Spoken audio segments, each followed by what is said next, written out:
김광수의 경제데이트. 안녕하세요. 6월 19일 8회 1부 방송 시작하도록 하겠습니다. 저는 제리고요. 네, 안녕하세요. 길경식입니다. 안녕하세요. 서성문입니다. 네, 안녕하세요. 김광수입니다. 네. 오늘은 봉따님이 회사 출장 때문에 오늘 참석을 못 하셨죠? 네, 네네. 아쉽게. 네, 다음 주에 다시 출장 끝나면. 네, 오늘 참석하시는. 재밌는 캐릭터가 없네요. 네, 봉따님이 좀 있어야 재밌으니까. 재밌죠? 그럼 오늘 진지하게. 네, 진지하게. 오늘 주제도 굉장히 진지합니다. 네. 원래 항상 진지 모드 아닙니까? 봉따님이 그나마 이걸 조금 무마시켜 주셨는데 아쉽네요.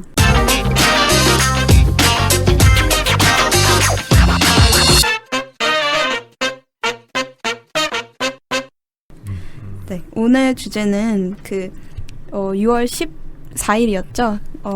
미국 FRB에서 연방 공개시장 회의에서 금리를 인상하기로 결정을 했는데요. 기리사님 좀 설명 부탁드릴게요. 네. 오늘 할 이야기는 FRB의 금리 인상과 과잉금융 축소 결정에 대한 이야기인데요.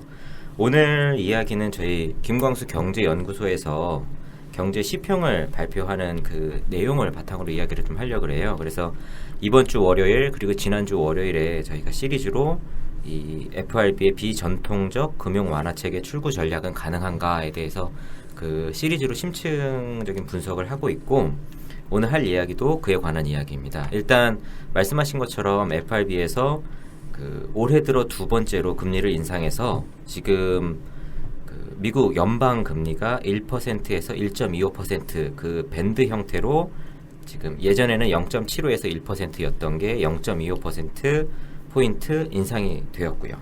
그래서 오늘은 이것과 관련해서 이야기를 나눠보려고 합니다. 네. 우리 제리님 혹시 FRB가 어떻게 구성된 조직인지 혹시 아세요? FRB요? 이름도 모르시는데? 아니요. 페드라고 보통 하지 않아요? 페더럴 리저브. 네. 네. 한국말로 하면 뭐라고 합니까? FRB 하면? 연방준비국인가요? 예, 연방준비이사회 이렇게 번역하죠. 영어로 하면 페더럴 리저브 보드 이렇게 하죠. 연방준비이사회 이렇게 하는데 되게 FRB 하면은 많은 오해들을 갖고 계시거나 FRB가 어떻게 조직이 구성되어 있는지 잘 모르시는 분들이 거의 대부분이죠. 음모론도 되게 많은 것 같아요. 많아요. FRB 관련해서. 예. 예전에 근데 FRB에 대해서는 굉장히 많이 설명했죠. 동영상에서. 네. 연구소 다음 카페 김광수 경제연구소 포럼에 돌아보시면은 이제 시민 공부방 동영상들이 많이 있지 않습니까? 벌써 지금 몇백 개 정도 되죠. 그거 이제 아마 이순신 프로젝트 시작하면서 찍은 동영상이 그 정도 120개 정도 되고, 이제 그 전에 또 했던 것들, 하고 또 이제 예전에 그 경제 소프트 한 것까지 1년 분치까지 합치면은 그것만 해도 어마어마한데. 소장님 2008년에 시민공방에서 강연하신 것도 올려놨는데 너무 많아가지고 2012년부터 올린 게 몇백 개가 네.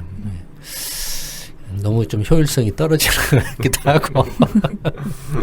근데 그 동영상들을 보시면 수도 없이 많이 FRB에 대해서 설명을 하고 있죠. 그러니까 아마 그 동영상들만 이렇게 좀 관심을 가지고 들어보셔도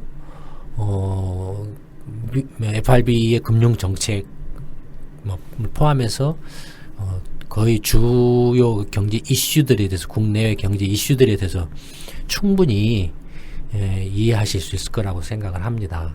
FRB는 이제 뭐냐면은, 그러니까 한국말로 번역하면 연방준비이사회거든요. 네. 이사회예요. 이사회는 뭡니까? 기업으로 치면은 기업 이사회, 경영진들로 구성된 이사회죠. 네. 주주총회 이사회가 있잖아요. 네. 그러니까 그런 이사회예요. 그러면은 한국 같으면은 이제 한국은행이 중앙은행이죠. 네네. 일본 같으면은 일본은행이 중앙은행이고, 네. 이제 유럽권 같으면은 유럽 중앙은행이 이제 중앙은행이죠. 네. 근데 미국의 그 중앙은행은 FRB예요. 네. 근데 FRB는 어떻게 그러니까 한국이나 일본이나 유럽처럼 딱 그 중앙은행으로서 이렇게 만들어진 게 아니고 좀 달라요. 뭐냐면은 그 원래는 이제 그 FRB 그러니까 이사회니까 뭐 어떤 조직이 있잖아요. 조직이 있을 거 아니에요. 그 조직이 이사회라는 거예요. 네. 네. 그럼 그 조직이 뭐냐면은 페더럴 리저브 시스템이라는 거예요. 연방준비 시스템이라는 거예요. 근데 그 연방준비 시스템, 페더럴 리저브 시스템은 뭐냐면 한국으로 치면은 한국의 모든 그 시중은행이나 은행들이 연합 가입해서 만든 협회 단체나 그게 이제 은행연합회 한국 같으면은 네. 그러니까 은행연합회는 이제 은행들이 모여가지고 만든 협회죠. 네. 단체거든요. 그 은행연합회예요. 그 페더럴 리저브 시스템은 뭐냐면은 미국 은행 전미은행연합회예요. 그 전미은행연합회인데 미국 전체 그 은행들 그 페더럴 리저브 시스템에 가입한 회원으로 가입한 은행 수가 한 8,000개가 넘어요. 8,000개가. 그러면 이제 8,000개가 회원으로 이제 돼서 뭔가 중요한 안건이나 회의나 의사결정을 하잖아요. 네. 그 의사결정을 하면 8,000개 은행의 행장들이 전부 와서 8,000명이 우르르 와서 합니까? 그러진 아니에요. 않아요.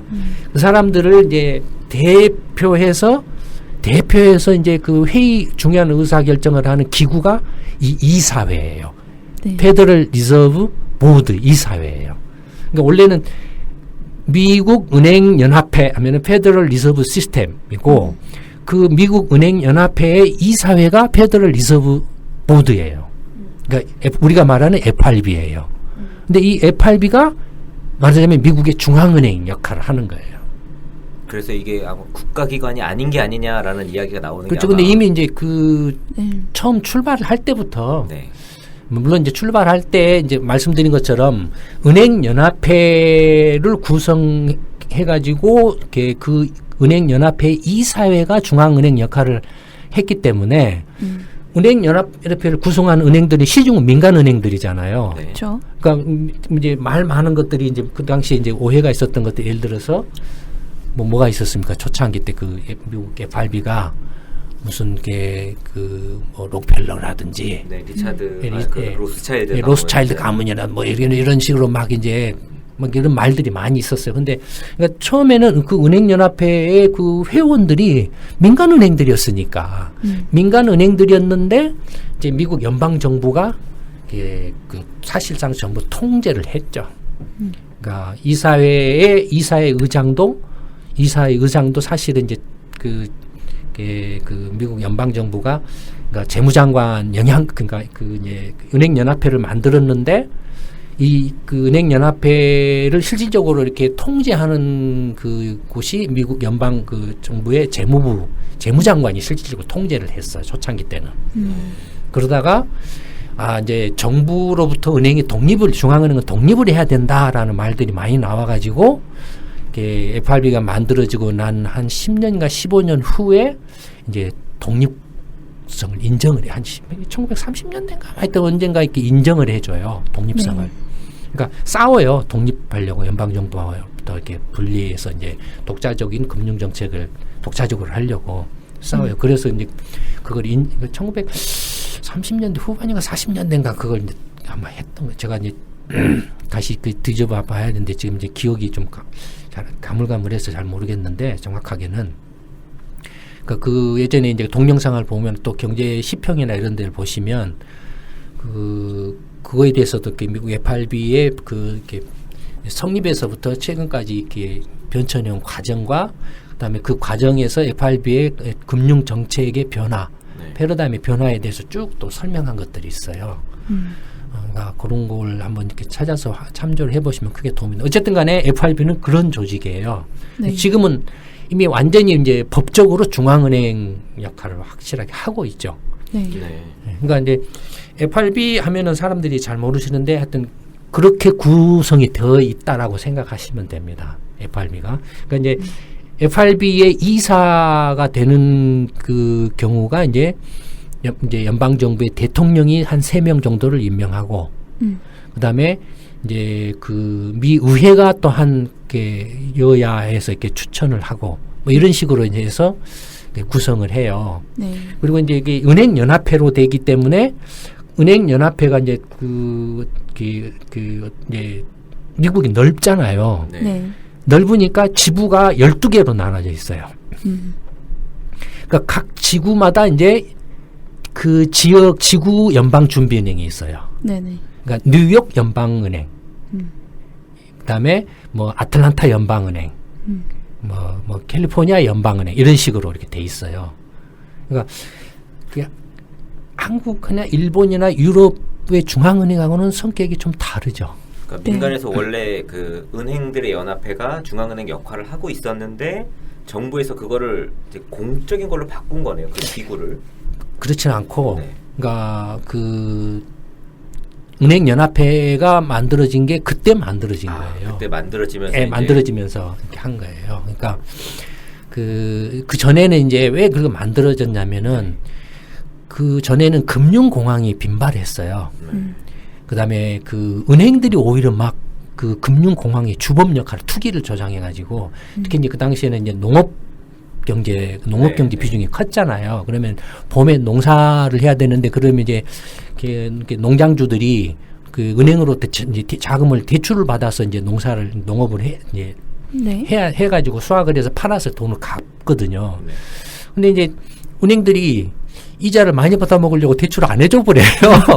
그럼 금리가 막 폭등을 하는 거예요. 네. 그럼 공황이 이제 막 금융공황이 그렇게 해서.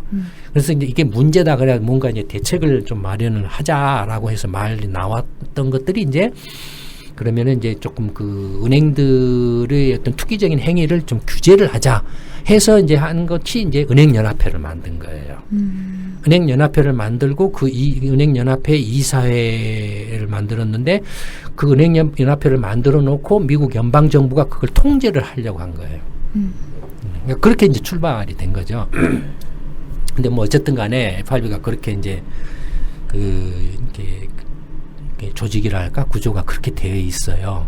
그러니까 FRB가 굉장히 독립적이죠. 그러니까 실질적으로는 미국의 그러니까 예전에는 예전에는 무슨 말까지 쓰냐면은 FRB 의장이 미국의 경제 대통령이다라는 말도 있었죠. 예전에 그 그린스펀. 네, 뭐 그린스펀 같은 분은 18년 동안이나 네, 했는데 거의 이 사람은 거의 독재했어요. 독재였다가 이제 그다음에 이제 그러니까 그럴 정도로 이제 그 FRB의 권한이랄까 독자성이 굉장히 강해요. 그리고 실질적으로 어떤 미국 연방 정부는 경제 정책이라는 게 없어요, 사실은. 뭐 한국이나 일본처럼 연방 정부가 이렇게 그 어떤 의미에서 무슨 이렇게 경기를 살리기 위해서 어떤 경제 정책을 한다 안 한다 이런 것들이 사실은 그렇게 특별하게는 없어요. 아주 긴급한 상황이 아니고서는 없어요. 그러니까 실질적으로 미국의 경기를 이렇게 조율하는 기능을 실질적으로 담당하는 게 이 FRB예요. 금융 정책을 통해서 금리를 올리고 내리는 특히 금리 조절 정책을 통해서. 그다음에 이제 그러니까 그 2008년 글로벌 금융 위기 전까지만 해도 이 FRB의 경기 조절 수단은 금리 조절이었어요. 근데 이제 2008년 글로벌 금융 위기 이후에는 금리만으로는 안 되고 금리를 0%까지 내렸는데 제로 금리를 했잖아요. 네. 금리만으로도 안 되니까 해서 한 게 뭐였냐면은 뭐였습니까? 양적 통화학 대책이었죠. 네. 그러니까 이른바 비전통적 금융 완화책이었죠. 네. 그래서 이제 양적 통화학 대책을 했는데 QE라는 거죠. QE라는 건 뭡니까? 양적 통화 확대책이라는 건 뭡니까? 퀀터티브 이징. 퀀터타티브. 아니 이제 FRB가 돈을 막 풀어준다라는 거잖아요. 그렇죠. 돈을 풀어주는데 어떻게 풀어주냐 이거예요. 예전에는 국채를 사는 형식으로.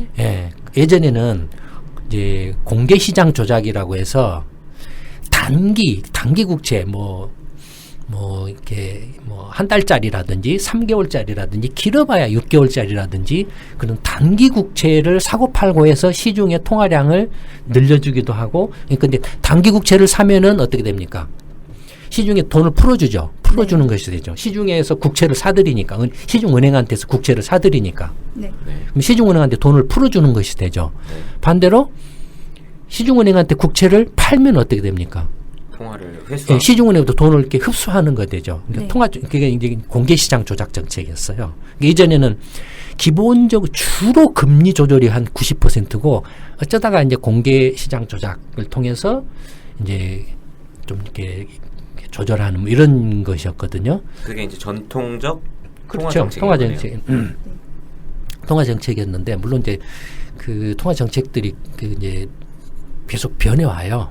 변해 오는데 그건 여기서 자세하게 설명해 드릴 수는 없고 아까 말씀드린 동영상을 한번 찾아보시면 FRB가 이제 탄생할 때부터 오늘날에 최근에 이르기까지의 통화 정책의 패러다임의 변화에 대해서 이렇게 쭉 설명한 게 있어요. 그다음 아니면은 예전에 이제 지금은 글로벌 경제 이슈로 바뀌었는데 예전에 경제 단신에선가 경제 시평에선가 예전에 2013년이 FRB 그 100주년 네, 100주년 기념 때 그때 아마 경제 시평이었던가요? 네, 네. 경제 시평인가 단신에서 네. 경제 시평에서 소장님이 벤 버냉키의 네, 굉장히 네, 어느 네. 대학에 가서 한 거를 네. 이제 네. 그 기사를 보고 경제 네. 시평 쓰신 것 같아요. 네, 예. 그래서 그거 한번 찾아서 보시면 훨씬 이렇게 이해하기 쉬우실 겁니다. 근데 어쨌든 간에 이제 2008년 글로벌 금융 위기 이후에 이제 금리를 0%까지 낮췄는데도 이제 상황이 이제 해결이 안 되니까 이른바 양적 통화 확대책이라는 걸 해요. 그러니까 공개 시장 조작하고는 달라요.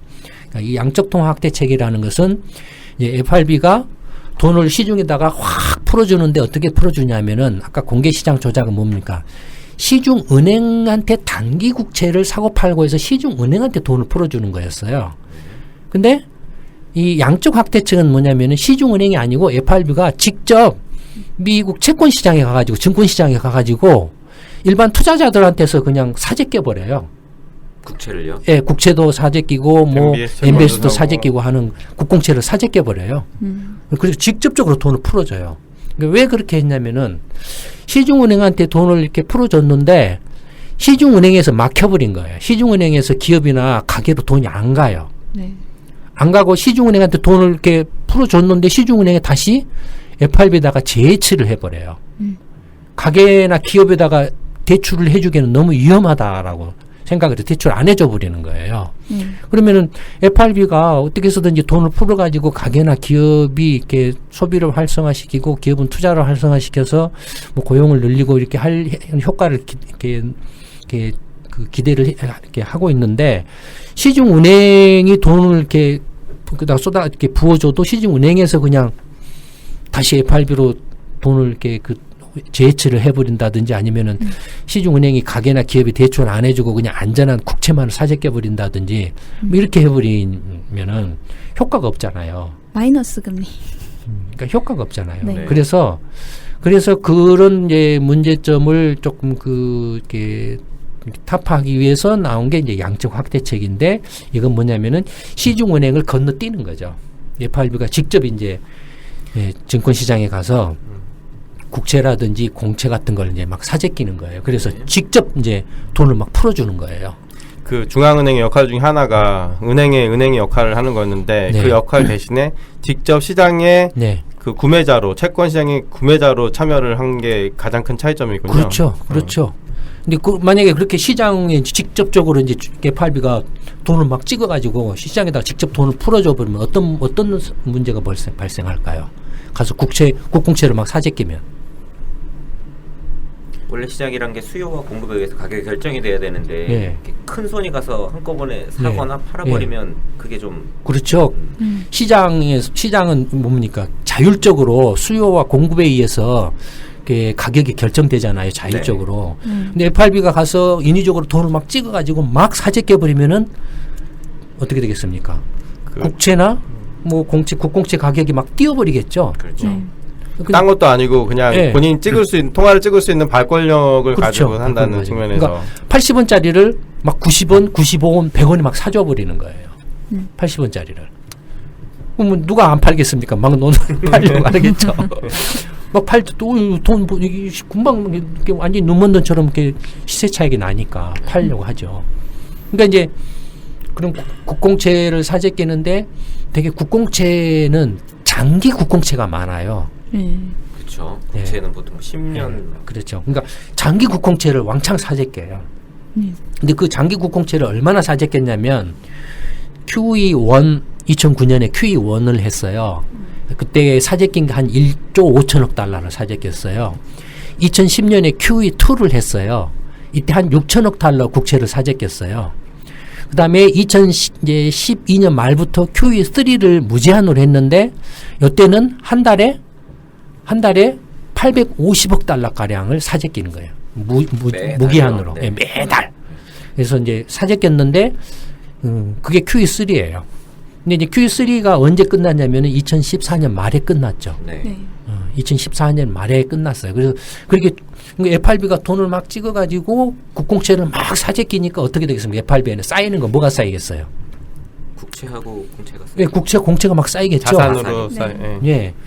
그 2008년 글로벌 금융 위기 전에는 FRB가 가지고 있던 국공채 이제 합친 전부 보유증권량이 얼마였더라? 그때 8천억. 예, 8천억 달러 정도인가밖에 안 됐어요. 8천억 달러 정도였는데 지금은 이제 그게 보유량이 한 4조 한 3천억 달러 가까이 늘어났어요. 얼마 늘어났습니까? 3조 4천억. 엄청 많이? 7천억. 3조 7천억 정도 늘어났죠.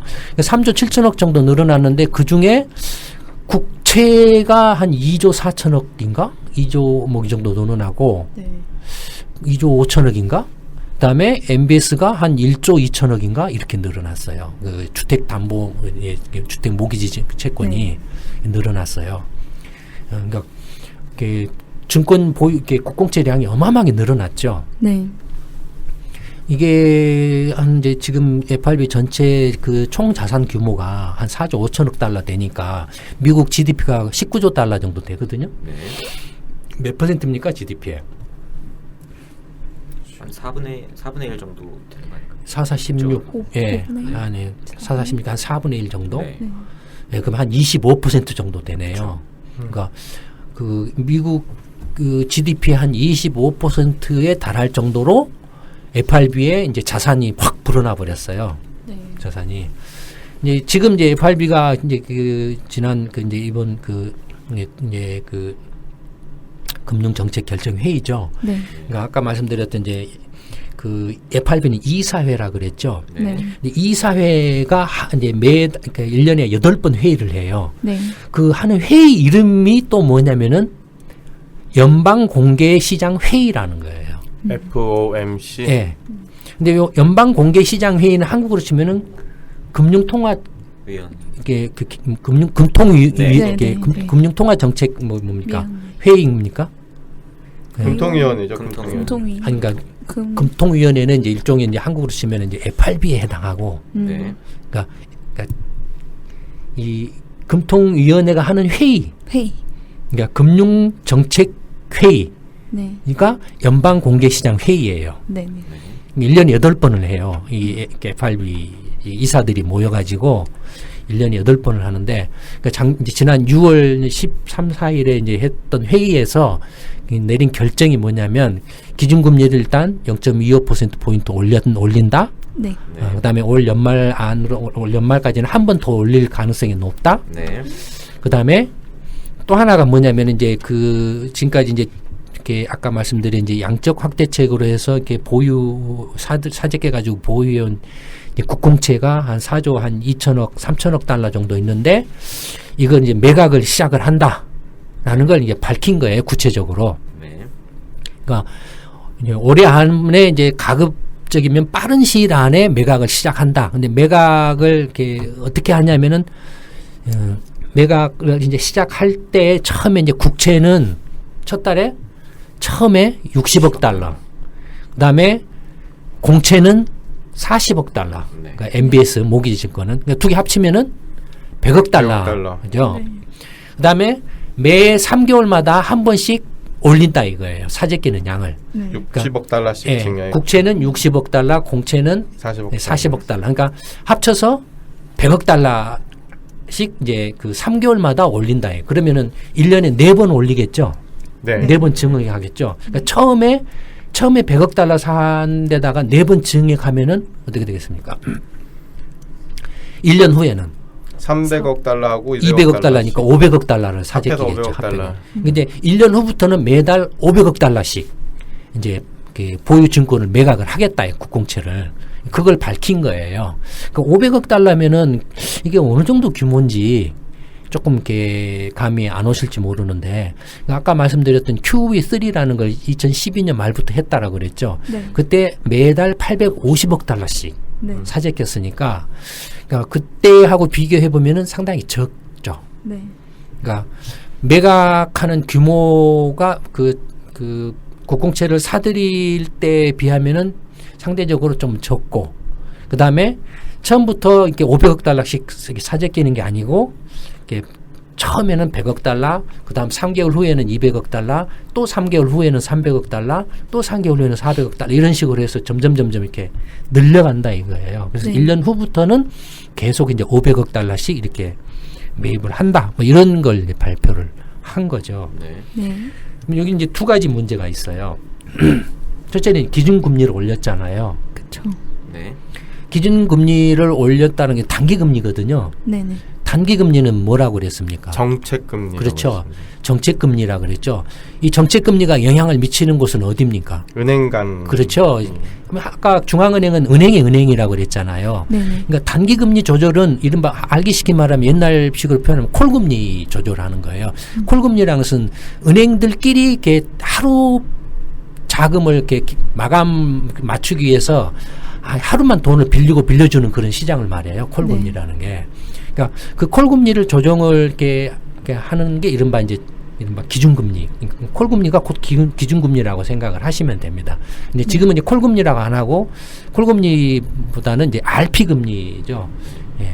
그러니까 이제 환매 조건부 이제 국공채 를 기준으로 해서, 왜냐하면은 콜금리는 은행 간에 이제 거래되는 이 은행 간 시장에서 결정되는 금리인데, 이 RP는 이제 환매 조건부 국채거든요. 네. 이것은 이제 시장이 넓죠, 크죠, 국채 시장이죠. 네. 그러니까 국채 시장에는 은행도 있고 일반 증권사도 있고 일반 투자자도 있고 기관들도 있고 보험사라는 기관들도 있고 넓죠. 그러니까 훨씬 더 시장의 어떤 시장 금리를 더 이렇게 반영을 하죠.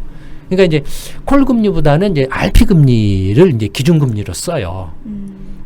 그러니까 그러니까 기준금리를 0.25% 올려서 이제 1.25%까지 올랐어요. 네. 최고가. 네. 한 번 더 올리면 얼마가 됩니까? 1.25에서 1.5겠죠. 예, 이제 1.5%까지 올라가겠죠. 네. 근데 한국의 지금 기준금리가 얼마예요? 1.25입니다. 예, 지금 똑같아졌어요. 네. 미국 기준금리하고 한국 기준금리하고 똑같아졌어요. 그러면은 무슨 말이 나오겠습니까? 금리 우리도 올려야 되는 거 아니냐. 네, 그런 말 나오겠죠. 이렇게 이제 금리 차가 없어졌는데 미국 경제는 이렇게 계속 호조를 유지를 하고 있고, 어쨌든 또 달러도 이렇게 안전하고 오나보다는 네.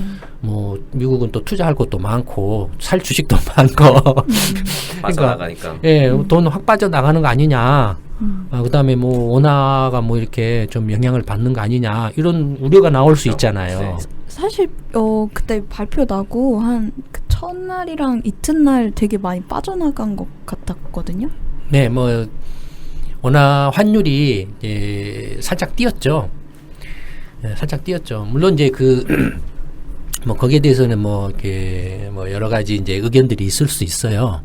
있을 수 있는데, 예를 들어서 이제 한국 이제 그 금리가 같거나 오히려 이제 금리가 역전되는, 미국 금리가 높은 상황이 발생했을 때 어떤 영향이 생기느냐는 한국의 경제가 어떻게 되느냐에 달려 있죠. 그렇죠. 예를 들어서 이제 브라질 같으면 영향을 받을 수가 있어요. 네. 미국 금리가 올라간다든지 하면, 지금 브라질 금리는 상당히 높긴 하지만 미국 금리가 올라가면은 이렇게 영향을 받는, 경제 자체가 취약하기 때문에. 근데 한국 같은 경우는 상대적으로 뭐 이제 어떻게 보느냐에 달려 있는 거예요. 예. 뭐 예를 들어서 그 일본의 경우에는 일본은 지금 0%잖아요. 마이너스 네, 금리까지 네. 했다가 지금 이제 장기 금리는 0%로 이렇게 했잖아요. 근데 일본 금리는 옛날부터 0%였잖아요. 네네. 근데 미국 금리가 뭐 5%일 때도 미국 일본 금리는 거의 0%였어요. 그런데도 불구하고 어떤 상황이 벌어지냐면은 엔화 강세가 벌어지기도 하고 그랬거든요. 엔화 강세가 벌어지기도 하고 막 그랬어요. 그러니까 물론 그 금리 차가 기준금리 차가 영향을 그 미칠 수는 미칠 가능성은 이렇게 부정할 수 없지만 그 영향을 어느 정도 받느냐는 그 경제 상황에 달려 있다라고 봐야 돼요. 그러면 인터넷 이런 데에서 사실 그런 얘기 굉장히 많았잖아요. 미국이 금리를 올리면 한국도 금리가 올라가고 부동산 시장 이런 거 굉장히 타격이 클 거다. 그런 이야기 굉장히 많았는데 사실 이게 꼭 그렇지 않을 수도 있다는 이야기인 근데 거예요. 예, 꼭 그렇다고는 할 수는 없는데, 그러니까 요컨대 이제 좀 불안정해진 건 틀림없는 사실이었어요. 워낙 환율 시장이라든지 국내 이제 뭐 외국인 투자자라든지 이런 것들이 좀 또는 여러 가지 면에서 좀 불안정해진 것은 이게 사실이에요. 그러나 그것들이 당장에 막 돈이 막 확확 빠져나가고 오늘 환율이 막 폭등을 하고 그래서 이게 국내에 어떤 그 경제에 타격이 오거나 증권 시장이나 어떤 부동산 시장에 타격이 오거나 그러지는 않아요. 그 트럼프 때문에 뭐 그런 영향이 있더라도 굉장히 제한적일 것 같다고. 네, 그런 면도 있어요. 트럼프가 네. 이제 달러 약세를 굉장히 강조를 하고 있기 때문에 네. 미국이 금리를 올린다고 그래서 오히려 지금 금리를 올리고 있는데도 달러는 약세를 보였어요. 꺾였어요. 네. 네네. 꺾였어요. 그러니까 지금 그런 점에서 보면 트럼프가 F8보다 지금 더 센 거예요. 지금 상황은. 그러니까 단기 금리는 그래요. 그다음에 이제 또 하나는 뭐냐면 이제 장기 금리죠. 그러니까 그 이른바 이제 보유증권을 매각을 하는 것은 뭘 매각합니까?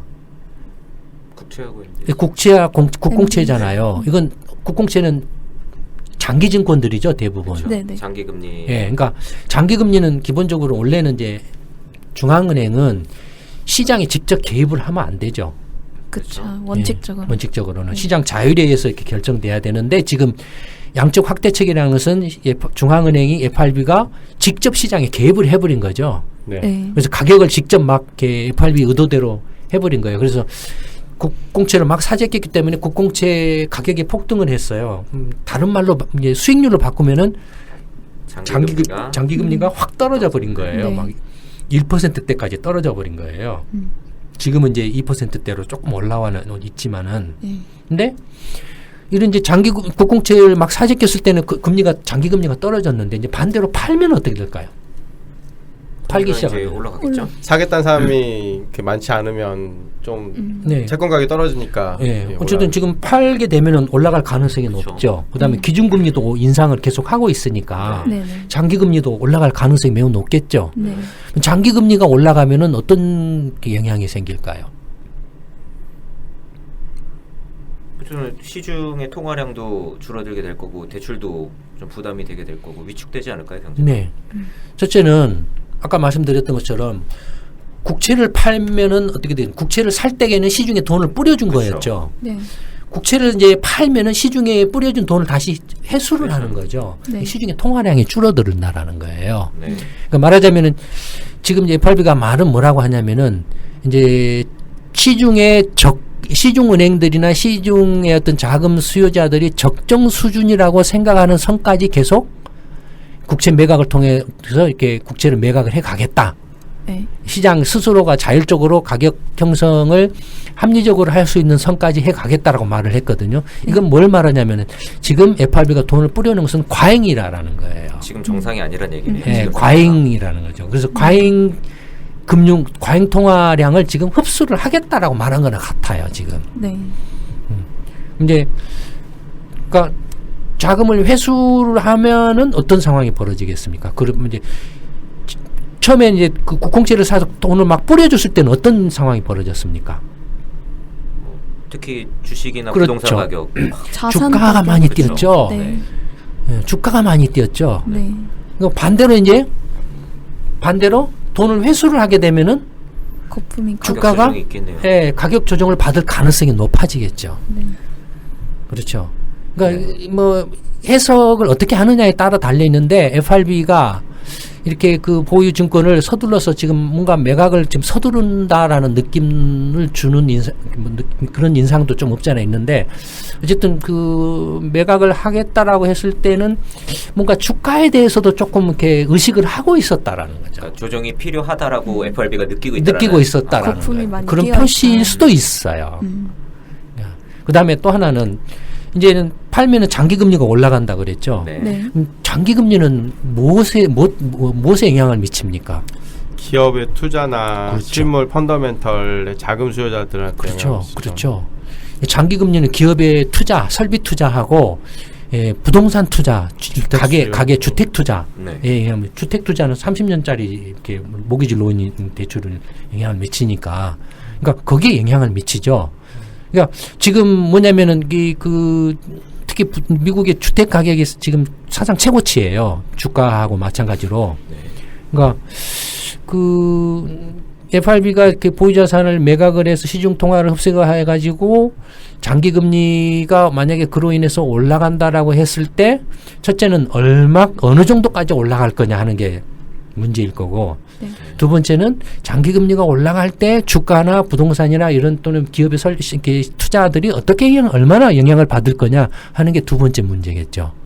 그러니까 장기 금리가 어느 정도 오를 거냐에 대해서는 그 경제 시평 한 3주 전인가 네. 이미 그 경제 시평에서 미국의 네. 장기 금리 전망 분석을 미리서 해놨죠. 그렇죠. 이거 네. 발표하기 대단한 것 전에 같아요. 그건 예. 좀. 네. 한 2주 전인가 회의하기 네. 2주 그렇죠. 전인가 이렇게 해놨죠. 그러니까 그걸 참고를 한번 해보시기 바랍니다. 경제시평 17-20 고립되는 트럼프 대통령과 미국 장기 금리 전망. 네, 그러니까 예. 그 경제 시평하고 글로벌 경제 이슈는 사실 한 세트예요. 이렇게 두 개로 갈라져 있지만 이렇게 한 세트이기 때문에 혹시 그 관심 있으신 분들은 이 두 개를 세트로 해서 이렇게 보시면 굉장히 그 국내외 경제를 이해하시는데 크게 도움이 되실 겁니다. FRB의 그 금리 인상하고 그 보유자산 매각에 관해서는 이 정도로 그 한 가지 예. 이번에 네. 그 이 글로벌 경제 이슈 FRB의 과잉금융 축소 결정과 배경 제일 마지막에 그 소장님 쓰신 게 FRB의 과잉금융 축소는 일본과 유럽보다는 한국과 중국 등에 영향을 미칠 가능성이 높다라고 쓰셨는데 네. 이게 너무 궁금하시다는 분이 네, 맞아요. 질문하신 네. 분들이 굉장히 많아요. 네, 그러니까 분명한 것은 불확실성은 높아졌어요. 네. 그러니까 앞으로의 경제 상황에 따라서 이렇게 흔들릴 수 있는 가능성은 굉장히 좀 이제 커지고 있다고 봐야 돼요.